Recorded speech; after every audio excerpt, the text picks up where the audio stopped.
Hi everyone, my name's Taylor Altilio. I'm the owner of the ALFA project. I'm going to take you guys through a few exercises you can do at home with little to no equipment, maybe just a couch and a soup can or something like that. But here's some general exercises that you can do at home if you're looking to stay in shape during the quarantine. All right, so we're just going to talk about kind of a dynamic warm up you can do in your living room or basement or anywhere you have space.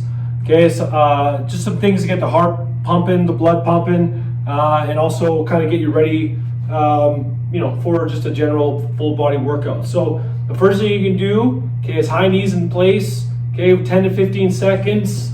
Okay, nice and high, nice and quick. Okay, you want to just stay nice and controlled. Try to get those knees up, basically up just past your waist. Okay, and pump it out for 10 to 15 seconds. Just get moving. The next thing you can do, okay, is just kind of fast feet. Okay, so all we do is dribble our feet back and forth. Again, 10 to 15 seconds, nothing crazy. Okay, again, just get the heart beating, get your breath going. Okay, get the blood going a little bit.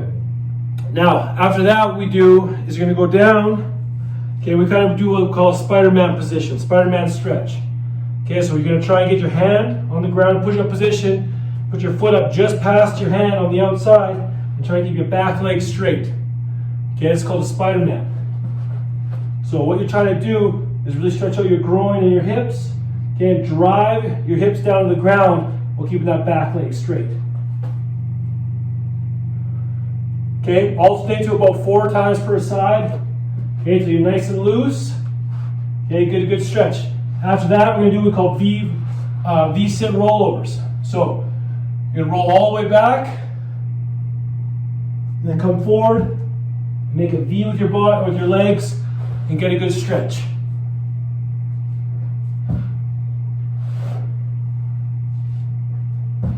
Okay, 10 of those, get good, nice and warmed up. After that, we're going to do what we call scap push-ups. Okay, what a scap push-up is, it's in a push-up position, but with straight arms, and the only thing moving, okay, is your shoulder blades or your scaps.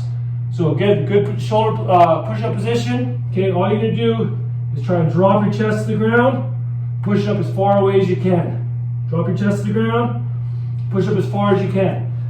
Again, arms are staying straight, core and everything is staying nice and controlled, okay, nice and strong, and all you're doing is dropping those shoulder blades down to the ground.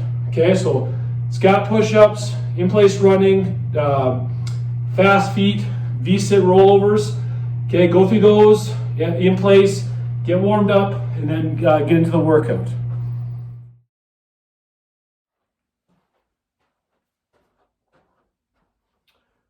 All right, so I'm going to take you through a couple exercises you can do at home with little or no equipment. So the first and the easiest, okay, is always a squat. Put your feet just a little bit wider than hip width apart. Okay, you can pull your toes out if you need to get a little bit lower. Okay, the goal is to get as low as you can. You'll still keep in a good upright position with the upper body. So chest out, shoulders back. Okay, you want to try and keep your weight back in your heels. You sit down, if anything comes off the ground, it should be your toes, not your heels. Okay, so you want to stick your butt back. You want to try and get as low as you can. Okay, you try and get that good position. Come back up. Engage your glutes on the way back up. Kind of squeeze the bottom and use them to come back up. Now, when you go down, you don't want to lower your head. Okay, you want to keep it nice and tall. Everything's nice and high through your upper body. Okay, so you want to sit down, come back up. Now, if you don't have any weight at home, a good way to increase the intensity, okay, is to sit down at the bottom for a little bit longer. Okay, so you can go down, hold the bottom for 3 to 5 seconds, then come back up. So 1, 2, 3, come back up. Okay, if you want to get a little harder, go to the bottom, hold for 5. Come back up. Okay, a squat's easy. If you want to make it a little tougher on yourself, grab something you can have, some weight, some cans, anything that has a little bit of weight around your house, you can use that. Now the next one of my favorite exercises that I always do, okay, lunges. So the typical lunge, you're gonna stand up, lunge forward, try and drive your knee to the ground, okay, then push yourself back up. Okay, alternate your legs, try to get that knee down, come back up. You can do walking lunges if you've got enough space. If you don't and you want to increase the intensity, okay, you can go front to back lunges. So that means you don't pause in the middle. So you take a big front step and go all the way back. Okay, just rotate through.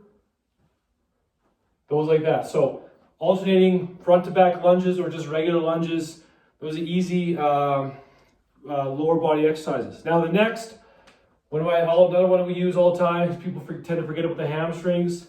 Okay, if you don't have any weights at home, you can do hip lifts. So say laying down on your back, okay, put your feet flat on the ground, shoulder on the ground, and all you're gonna do is push your hips up as high as you can off the ground. Okay, it sounds super easy, but it gets difficult. Squeeze through your glutes, your hamstrings, your lower back. Again, if you want to increase the difficulty, okay, hold at the top. Now, you can do double leg or you can do single leg. Okay, you just go up and down, same thing, get a little more intensity in there when you're doing them.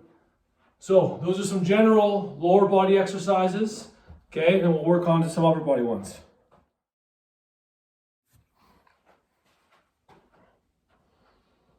All right, next we're going to be doing some upper body stuff.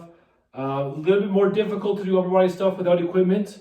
Okay, but there's some variations that you can do in your house if you don't have any equipment. So first, again, just like the squat, the most basic upper body exercise you can do, okay, is a push-up.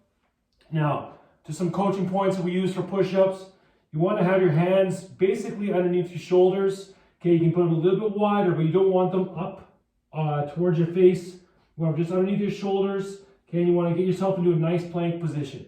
Now when you go down, you want to go down and up, and you want to squeeze through your shoulder blades at the bottom, and then squeeze your chest at the top. Again, to make it more difficult on yourself, you can lower yourself down slower, or you can hold at the bottom, okay, to increase that load without increasing the weight. If you have a partner or you have some weight that you have at home, you can put the weight on top of you, or you can get a partner to kind of hold and resist you on the way up. Okay, just simple things like that to increase difficulty. If you have a couch or chairs at home, okay, we can do what we call dips. Okay, so you get on the couch. Okay, and you're gonna put your hands, your palms flat down. Okay, get your butt off there, and you're gonna lower yourself up and down. Okay, it's more of a shoulder, kind of a tricep exercise. Okay, so again, all you're doing is palms flat down, get your butt off, going down and back up. Okay, nice and easy, nice and slow. Now, if you're at home and you don't have any weights, okay, you can use cans of soup. You can use different sort of things that weigh a little bit. Okay, I'm lucky enough to have some weights out here at my house. So you could do shoulder complexes. So if you don't have weights, use soup cans, things like that. So chest out, shoulders back. Okay, so there's lateral raises. Okay, I like to do this as a complex. So you do lateral raises and front raises. Okay, and then after you've done those, you bend over, keep your chest out. Okay, keep your back nice and flat. Okay, we do reverse flies. Okay, we squeeze your shoulder blade to the top. Okay, so 8 of those per exercise, 3 times through. Okay, is usually a good amount for the upper body. All right, now we're going to work on some core. Okay, so we're going to show you a few exercises you can do. Again, you can modify them to make them a little more difficult, or keep them how they are. So the first always is, okay, everyone goes to it, crunches. Okay, I like putting my feet up in the air. Okay, keep your lower back flat on the ground so it doesn't come off the ground. And all you're going to do is try and drive your chest up, squeeze through your core, come back down without letting your lower back come off the ground. Okay, engage your lower back. Okay, after crunches, okay, I like to do leg drops. Now again, try and engage your core. Okay, flip your pelvis if you need to keep your lower back flat on the ground. And all you're going to do is drop your legs down. Okay, control it. As soon as you feel your back come off the ground, reset again and don't go that low again. Try and never let your lower back come off the ground. Okay, that's leg drops. Okay, plank is another one of my favorites. You can either go up into a high plank on your hands, okay, or you can go to a low plank, okay, on your elbows. All you're going to try and do is hold it for 30 seconds or 45 seconds or a minute. Again, try and squeeze through your core, Keep your core nice and tight, nice and strong. Don't let anything move. Okay? So those are more for the front. Okay, for a back exercise, we do what we call Supermans. So, laying down on your stomach. Okay, push your hands far away from your body. Okay, you're gonna try and squeeze your lower back and your hamstrings and your butt to raise yourself up and make yourself into a nice big U. So up and hold, and then back down. Nice and controlled, so you don't want to be flopping around. You want to be up, control, hold, squeeze, come back down. Again, if you want to make it more difficult for yourself, up and hold for a little bit longer. Okay, that will increase the tension, increase the load. Okay, and then the last one, Russian twists. So variations of it, you can put your feet off the ground or you can let them sit on the ground. It's okay either way. Okay, if you come off the ground, try not to let them move. Okay, and all you're gonna do is rotate your upper body and try and touch the ground on each side. If it's too hard for you, you can let your feet kind of sit in the ground. You can do it this way as well. Okay, not very difficult. And the last one, you're gonna find something heavy if you can in your house. Okay, if you have a weight, use a weight. If you don't, again, a can or a suitcase or something that you can, that you can hold in one hand that's heavy, something around 20 to 35 pounds. Okay, all you're gonna do is dip towards that side, get that stretch, and come back up. Dip towards that side, come back up. You want to feel that stretch in here, and you want to use that stretch to pull yourself back up. Okay, get your feet a little bit hip width apart, maybe a little bit wider, so you have a good base. Use that stretch to pull yourself back up. Okay, so squeeze, and then you just pull up. Okay, not too difficult. You'll feel it at the end. Okay, but it's a good exercise to get those obliques.